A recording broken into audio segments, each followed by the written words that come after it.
ঐতিহ্যের সৌরভে আর গৌরবে অনন্য মেঘনা তিতাস বিধৌত নবীনগর। ৩৫৪ বর্গ কিলোমিটার আয়তনের এই উপজেলা সমুদ্র পৃষ্ঠ থেকে ১১.৯৬৭ মিটার উচ্চতায় অবস্থিত। নবীনগর উপজেলা সদর ব্রাহ্মণবাড়িয়া জেলা সদরের পশ্চিম দিকে 23°53' উত্তর অক্ষাংশে এবং 90°58' পূর্ব দ্রাঘিমাংশে অবস্থিত। নবীনগরের সুপ্রাচীন সমৃদ্ধ ইতিহাস আমাদের প্রতিনিয়ত অনুপ্রাণিত করে। সুপ্রাচীনকালের কালীদহ শায়র এর হাজার বছরের বিবর্তনে জেগে ওঠা বিস্তীর্ণ ভূভাগের একাংশই আজকের নবীনগর উপজেলা। বৌদ্ধ শাসনামলে এ এলাকা ছিল সমতট রাজ্যভুক্ত, পরে সোনারগাঁয়ের মুসলিম শাসকদের অধীনস্থ হয়।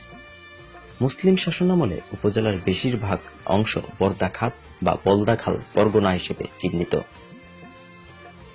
মুসলিম শাসনামলে 3টি পরগনায় বিভক্ত ছিল বর্তমান নবীনগর উপজেলা।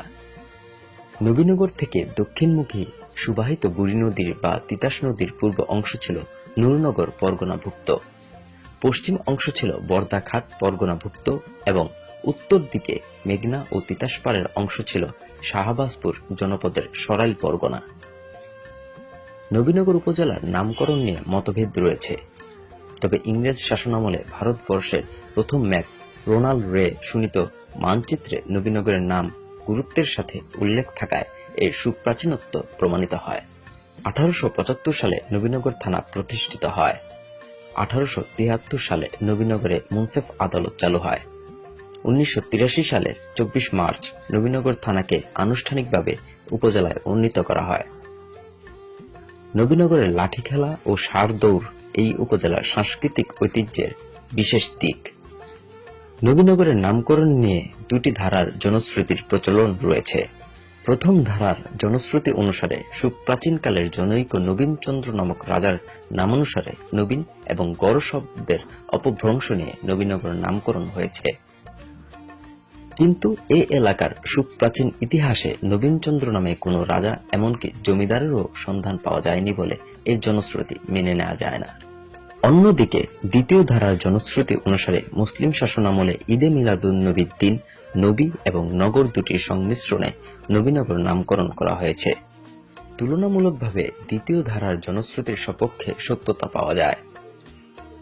নবীনগরকে এক পলকে চিন্তা করলে মানসপটে যে দৃশ্য ভেসে ওঠে তার অন্যতম নবীনগরের মঠ। নবীনগরের ঐতিহ্যের নিদর্শন হিসেবে দাঁড়িয়ে থাকা মঠটি কালের ঐতিহ্য বহন করে চলেছে। প্রায় 200 বছর পূর্বে নবীনগরের তৎকালীন জমিদার সীতারাম পোদ্দারের স্মরণে তার পুত্রবধূ তৎকালীন জমিদার রাধারানী রায় এই মঠটি নির্মাণ করেন। কথিত আছে এই মঠটি প্রায় 3 বছরে নির্মিত হয়।